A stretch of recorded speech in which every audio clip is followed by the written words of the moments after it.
Angle का सम जो होता है वह जो है 180 के बराबर होता है, बताए हुए थे। और इसको हमने प्रूफ करके भी दिखाया हुआ था, जो कैसे होता है। दूसरा पॉइंट आपको हम बताए हुए थे, जो एक्सटर्नल एंगल जो होता है, ठीक है ना, एक्सटर्नल एंगल जो होता है वो क्या होता है, तो सम ऑफ इंटीरियर अपोजिट के क्या होता है, बराबर होता है, ठीक है ना, सम ऑफ इंटीरियर अपोजिट एंगल के बराबर होता है, बताए हुए थे, तो बिल्कुल बताए हुए थे। और इसका हमने प्रूफ भी दिखाया हुआ था, जो कैसे होता है, ठीक है। जैसे ट्रायंगल है, इसका कुछ नाम ए बी और सी दे देते हैं, ठीक है। बीसी को जो है डी पॉइंट तक बढ़ा देते हैं, ठीक है ना।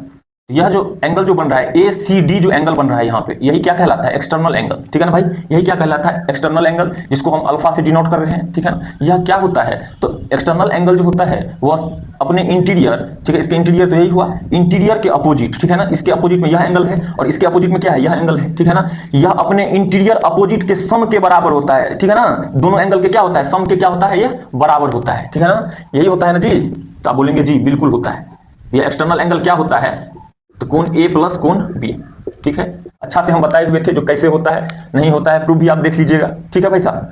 अब देखिए, अब जो है सो अब तीसरा पॉइंट आपको क्या याद रखना है, इसमें आपको क्या है, तो मतलब यह जो एक्सटर्नल एंगल जो होता है ना, यह एक्सटर्नल जो एंगल है, क्या भाई, एक्सटर्नल एंगल, ठीक है ना।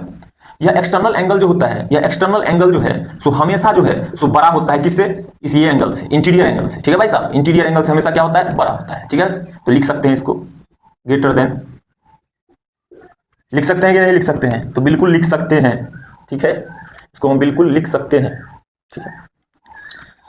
और क्या हम आपको बताए हुए थे, और क्या बताए थे, तो आपको जो है सो देखिए, यह ट्रायंगल है, यह कोई ट्रायंगल है ए बी और सी, यहां पे बी सी को डी तक बढ़ा दिए, ठीक है ना, यह बी सी को जो है सो ई तक बढ़ा दिए यहां, ठीक है, ठीक है ना। तो यह एक्सटर्नल एंगल जो होगा और यह एक्सटर्नल एंगल जो होगा, यह दोनों का सम जो होगा वो हमेशा दो समकोण से बड़ा होगा, कहने का अर्थ 180 से बड़ा होगा, ठीक है ना भाई, 180 से बड़ा होगा। तो आप लिख सकते हैं, इसको क्या लिख सकते हैं, तो angle A B E plus angle A C D greater than 180, ठीक है ना भाई, इस चीज को भी आप याद रखो भाई साहब। तो देखिए जैसे यही है, अब इसी में बीसी साइड को डी तक यहां बढ़ाए थे, अब इसमें एसी साइड को यहां बढ़ा दीजिए कुछ यह पॉइंट तक, इसका नाम दे देते हैं ई, ठीक है ना। अब देखिए ये साइड जो होता है ना भाई, यह एंगल जो होता है, यह एंगल जो है ए सी डी, ठीक है ना, एंगल ए सी डी, ठीक है ना, यह जो है सो किस एंगल के बराबर हो जाएगा, तो बी सी ई के, किसके बराबर हो जाएगा भाई, किसके बराबर हो जाएगा, बी सी ई के बराबर हो जाएगा, किससे बराबर हो जाएगा, तो अभी किससे बराबर हो जाएगा, तो वर्टिकल अपोजिट एंगल से क्या होगा, बराबर हो जाएगा कि नहीं, वर्टिकल अपोजिट एंगल से क्या होगा, बराबर होगा, ठीक है ना, शीर्षाभिमुख कोण, ठीक है ना, इसको हिंदी में बुलाया जाता है, उससे क्या हो जाएगा, ये बराबर हो जाएगा। देखिए यह भी एक दूसरे के क्या हो जाएगा, बराबर हो जाएगा कि नहीं, इसको लिख सकते हैं, इसे लिख सकते हैं